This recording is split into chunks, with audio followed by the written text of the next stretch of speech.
Hello, beloved CLC English students. English major Jeff Johnson here on March 16th, year 2020, and it is exactly 12 o'clock. If the clock in E339 can be trusted, and we know it can't.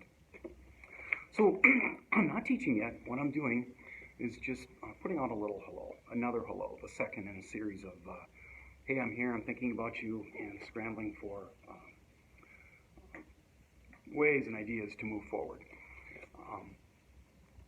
I had a strange moment a little while ago. I went to my office because I got to get a bunch of books.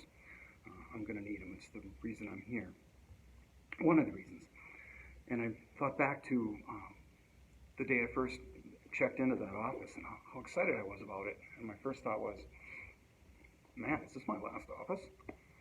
I won't tell you what my thought was today. We can save that.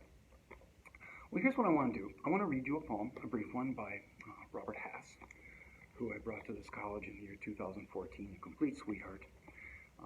And I want to offer completely free advice, just editorial remarks. One of them is about an opportunity that I think is before everyone on earth.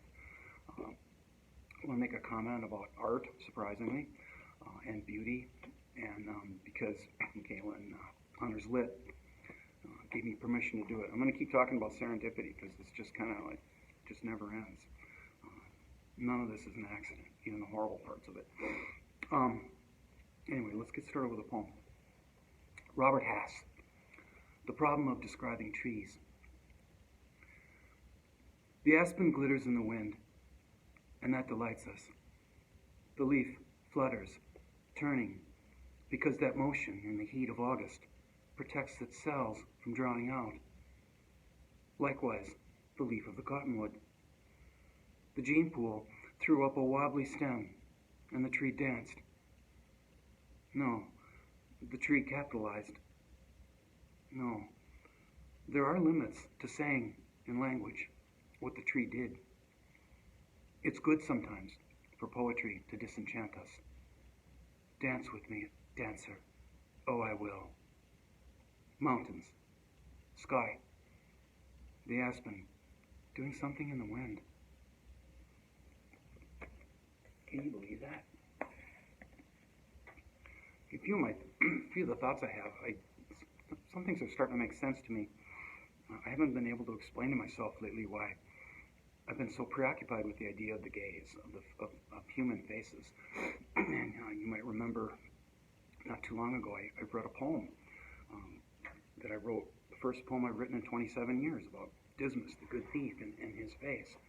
And a few weeks back, I wrote a kind of a thought piece called The Gaze of St. Michael, and that was published in Crisis Magazine and the National Catholic Register. I love that angel. And, he's just become so important to me right now. And I think, without getting too sad about it, I just want to tell you what it was like in this room this morning when I was just thinking about the faces that didn't come into the room like a regular Monday. This is a Monday like no other. I thought of the face of Elijah Keppers. He's been coming in early. He's sitting over there where he always sits, where he's been sitting since August. He's a quiet dude, but he's more aware of what's going on in this room than anyone would realize, and how sad I am that he's not there. Shalana Ray usually comes in right here. I can see her face even though she's not here, always asking me some kind of question. I can see the face of Scott Crosswhite coming in the middle of the winter with shorts. Never understood that, Scott, but I love you anyway.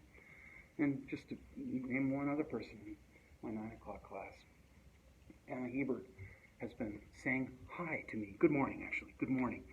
Every single class since we started working together last August. And I'm sad not to see those faces today, and I hope to see them again.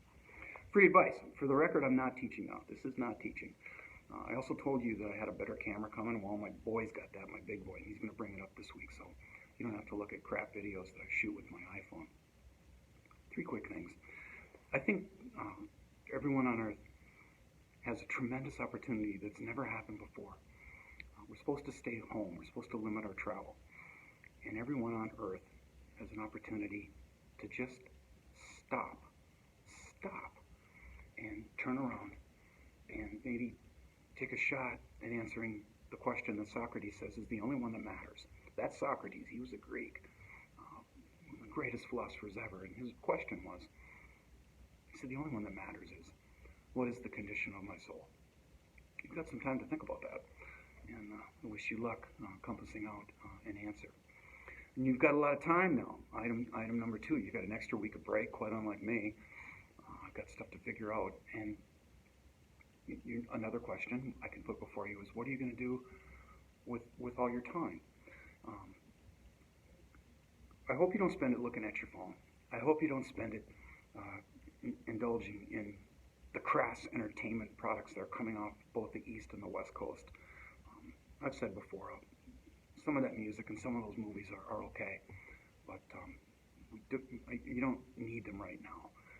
There's a motive and an agenda behind just about every product coming out of Hollywood and out of the music industry. And if you can, try to resist that.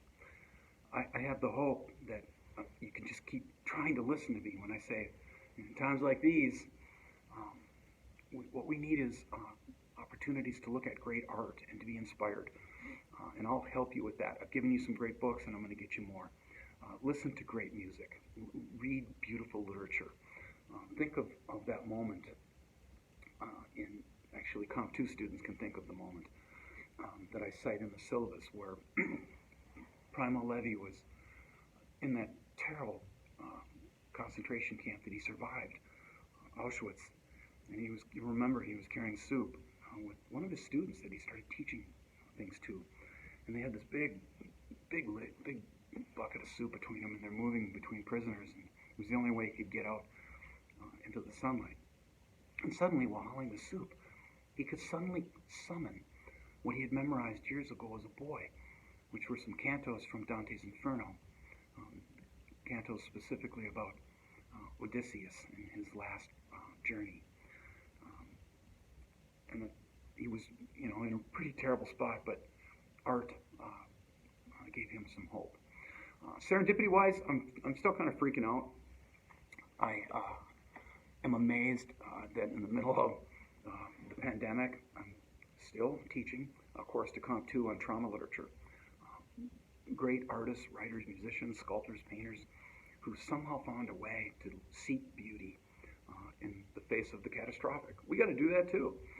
It astonishes me further that next week, my Intro to the Humanities class is going to be reading Dante's Paradiso. I've never read that before. I've read the Inferno, I've read the Purgatorio, but I've never read the Paradiso. Think of that for a minute.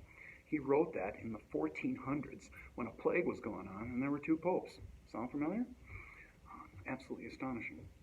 Honors Lit, we're going to turn our attention to the lost generation of writers, the greatest generation of writers that this country has produced. I'm not going to be embarrassed for being unfashionable and continuing to talk about F. Scott Fitzgerald, William Faulkner, and Ernest Hemingway, who were more or less seniors in high school the last time we had a pandemic on this planet, 1918 and 1919. They survived it and became the greatest writers of the 20th century, as far as I'm concerned. So keep your chin up. You not only you're going to be a little bit scared and you're going to be a little bit worried. We all are, because none of us know where this is going. It's changing by the hour. But try to keep your chin up. Try to stay hopeful. Try to recognize, you very young, that your plans are not canceled. They're just postponed for a little while, maybe a long while. We'll see. Keep in mind too, and I really believe this. I can't prove it. I say stuff constantly that I can't prove, but I haven't been wrong very much lately, have I? I know this. The smallest prayer, the most meager prayer that you can whisper will be paid attention to.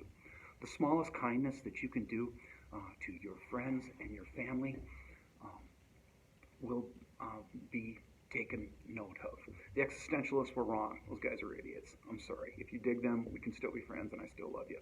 But they were wrong. The world is, heaven is paying attention, and none of us have any idea how important we are in the big plan. Not even me. And what would be my final thing?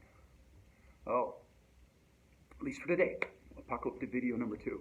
If you have anybody that you're mad at, that you need to forgive, this would be a pretty good time to do that. Just, editorializing. you've got someone that you need to forgive, do it. Don't text them either. Call them, or at least write them something actual. Don't text "I forgive you." That is unbecoming and a waste of time. Don't do it. I'm available to you all week long, even though school hasn't started up. If you lost my number, it's 320-260-4959. If you get scared or nervous or lonesome, call me, text me. I'll be sitting there waiting for it in my peat bog. You've got my email, and I'll do what I can with my camera and a bunch of stuff that's available in D2L tool-wise that until today has meant nothing to me. But it matters now because we got to keep this going somehow. God bless you. I miss you, and I'll see you soon.